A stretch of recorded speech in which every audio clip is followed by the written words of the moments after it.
Vous savez, pour ce genre de boulot, je vous aurais vu plus balèze. C'est la première fois qu'on me l'a fait, celle-là.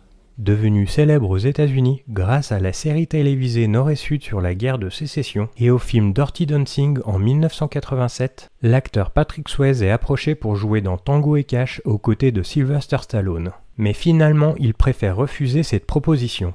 Effectivement, parallèlement, on lui propose d'interpréter le rôle principal de Roadhouse, un script original de R. Lance Hill, sous le pseudo de David Lee Henry. Séduit par cette proposition de modernisation du western classique, Patrick Swayze collabore donc avec le producteur Joel Silver et le réalisateur Roddy Harrington pour faire de Roadhouse une œuvre à sa gloire naissante. Harrington, pour sa part, est plutôt réticent pour faire ce film, mais devant l'insistance de Joel Silver, il accepte. Il s'appelle Dalton.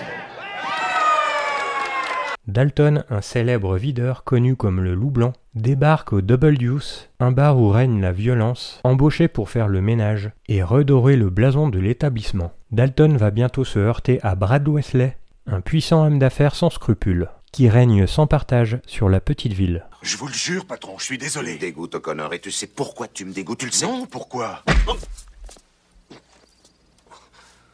Parce que tu saignes.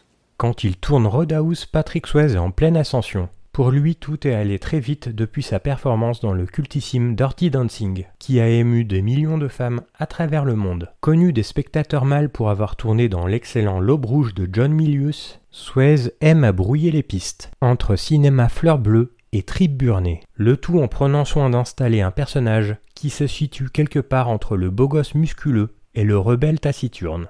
Dans Roadhouse, Patrick Swayze accentue son côté rebelle, mais fait aussi un malheur chez les filles. Malin, Swayze n'exclut personne alors que l'intrigue même du long métrage semble s'adresser au mal au vrai, avec son lot de bastons, de nez explosés et de rotules brisées. Dans Roadhouse, Patrick Swayze casse du bad guy, c'est certain, mais entre deux bastons, il emballe aussi la jolie doctoresse incarnée par Kelly Lynch. Le tout parsemé d'une bonne dose d'amitié virile, illustrée par la relation fraternelle qu'entretient le personnage de Swayze avec celui de Sam Elliott. Contrairement à Schwarzenegger dans par exemple Commando, Patrick Swayze dans Roadhouse ne tient pas à tourner le dos à son public féminin. Résultat, le film fédère. Les mecs accrochent aux bagarres bourrines et les filles fondent quand Patrick et Kelly s'ébattent au son d'Otis Redding. Une scène à laquelle Goss fera allusion quelques années plus tard à l'occasion d'un autre moment d'anthologie romantique de la filmographie de Swayze. Dans Roadhouse, inutile de se voiler la face, l'intrigue est bas de plafond. Un homme se fait embaucher comme videur dans un bar et dérouille le parrain local, tout en emballant la plus belle nana du quartier. Le réalisateur a conscience des limites de son script et des siennes. Résultat, Roadhouse est un film au capital sympathie énorme. Il envoie des coups de boule et des répliques qui font mouche. Même l'homme le plus costaud du monde peut plus tenir debout si on lui broie le genou. Roadhouse est un pur produit de son époque. La mise en scène est efficace et atteint parfois des sommets. L'assaut de Swayze en voiture à la fin est très impressionnante. Et les chorégraphies martiales, pas prétentieuses pour dessous, sont percutantes. Que l'on soit bien d'accord, Roadhouse n'est pas un grand film, mais il envoie du bois. Anecdotique sur le fond, il ne l'est pas dans la forme, tout simplement, car il cristallise les gimmicks sacrés du genre auxquels il s'attaque, tout en collant parfaitement à la tonalité d'une décennie qui s'éteint. Roadhouse est façonné comme un western des temps modernes. Le personnage de Patrick Swayze roule en ville comme le mystérieux tireur dont la mission est de nettoyer la ville. Dalton conduit une Mercedes au lieu de monter à cheval. Les westerns ont généralement un saloon de ville et celui-ci a affaire à une boîte de nuit et des videurs. Faites tomber les éperons des bottes, échangez des chapeaux de cow-boy contre des coupes-mulets et les chevaux contre des muscle-cars. Les combats ici ne sont pas différents de n'importe quelle bagarre dans un saloon avec des cascades d'action pure et une chorégraphie de combat. La table est toujours brisée et les bouteilles se fracasseront toujours sur la tête de quelqu'un. Ajoutez ces one-liners durs pour faire bonne mesure et laissons juste la légende de l'Ouest. Dalton se familiarise froidement avec les troupes qui remplissent le Double Deuce et fait rapidement la loi avec son célèbre discours. Je vous le dis, faut être cool. Jusqu'au moment où il faut plus l'être.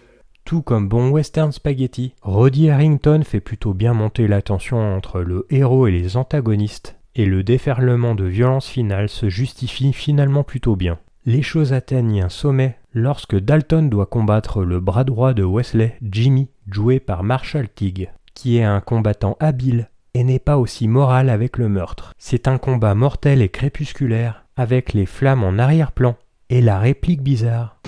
Les gars comme toi, j'ai son filet en prison. L'intrigue emprunte beaucoup à ce cliché occidental le plus fondamental, le mystérieux étranger avec un nom, un passé sombre et quelques mots qui nettoient une ville dirigée par des méchants et libèrent les résidents locaux qui souffrent depuis longtemps. Le scénario ajoute des craquements d'os et de la violence sanglante, de la nudité et un langage grossier pour répondre aux attentes du marché de la fin des années 80. Et juste parce qu'il s'agit d'un film de Joel Silver, un striptease impromptu et totalement inutile fait son apparition à l'écran.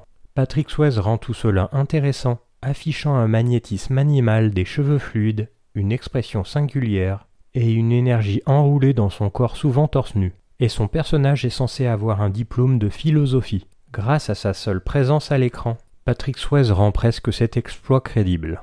Outre Patrick Swayze qui domine la distribution, avec ses muscles saillants et ses chemises kimono, Roadhouse peut compter sur un bel escadron de gueules. En tête de gondole, Sam Elliott plus charismatique et taquin que jamais. Le grand Yankee se bat comme un cow-boy bourré, avec tout le style dont il sait faire preuve. Tu veux te battre, eunuque? Je suis pas venu pour te montrer mes couilles.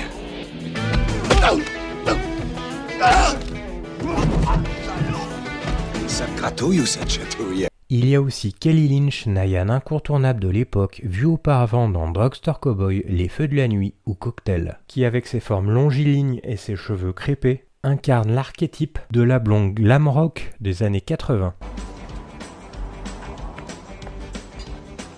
Je sais pas d'où elle sort celle-là, mais c'est un miracle d'avoir autant de cervelle et un cul aussi dingue.